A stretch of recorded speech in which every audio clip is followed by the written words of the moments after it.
Imagine you had recurrent pneumonia and you've got a case right now.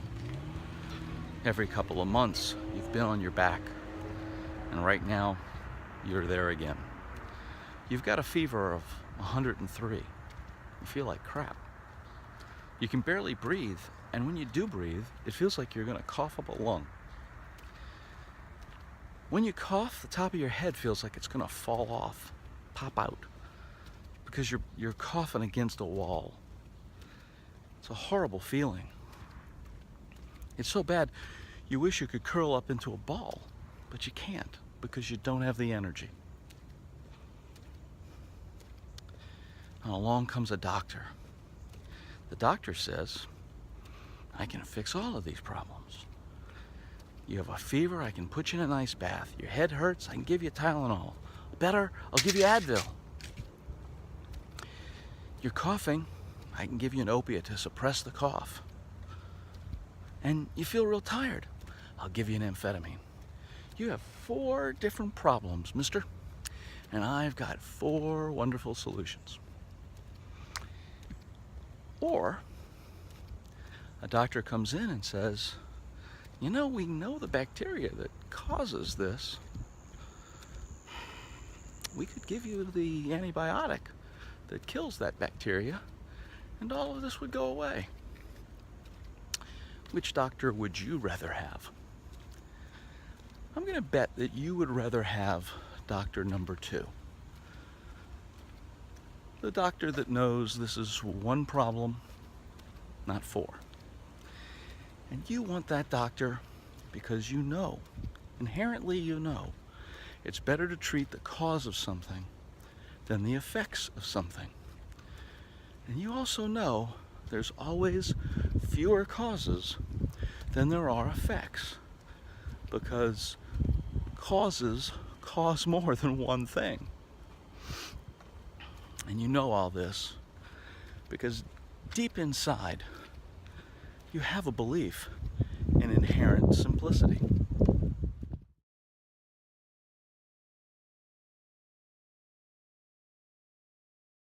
I know this is a ridiculous example.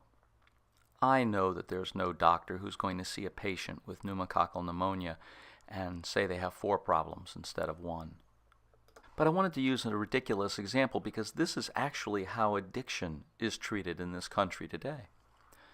A patient goes in to see a doctor and says, I'm drinking more than I think I ought to, and I've tried to stop and I can't stop, and I'm anxious all the time, and I'm scared, and I'm losing my job, and I'm always arguing with people, and I'm getting kicked out of school, and my wife's threatening to leave, and my kids don't like me anymore, and there's no reason to go on, and I'm so sad all the time, and I don't enjoy anything, and I have no motivation.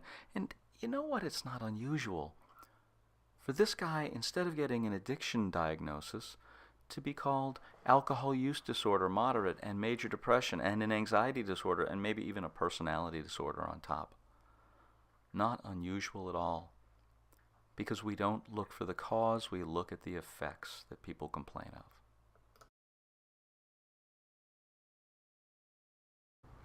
Why do we tend to do that? Why do we accept that there are 4 separate problems instead of looking for the cause?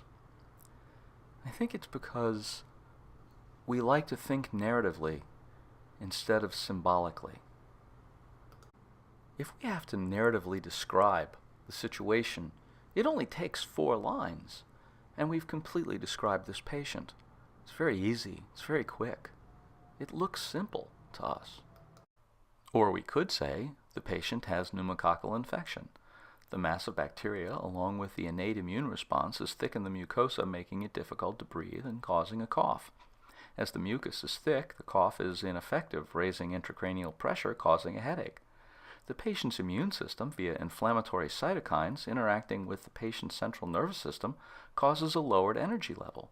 These cytokines are also what leads to a high fever as part of the immune response. Now, which one sounds more simple? So if you're thinking narratively, this looks like the simple answer. 4 different problems, probably with 4 different solutions.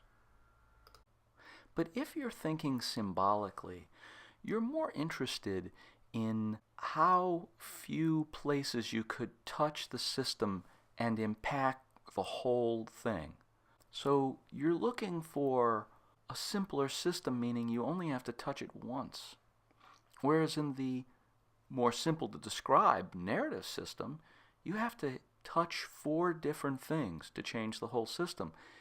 But if you describe it symbolically, it may look more complex, but you only have to touch one part of it and you change the entire whole.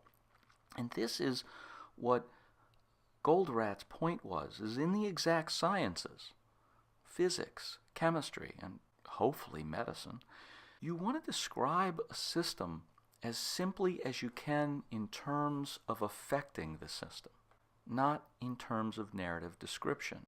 After all, we go to our doctors for solutions. They're not journalists. We're not asking for a really good description of things. We're not asking to make things simple. We want an actual solution to the actual problem. And this isn't just limited to medicine. In fact, I don't know anyone else who applies TOC thinking to medicine, but there are plenty of people who apply it to business. But in the addiction treatment field, I know very few. Most people will come and say, well, I have this problem with the insurance company, and, oh, you have a problem, here's a fix. Or I have a problem with a patient, or I have a problem with a referent.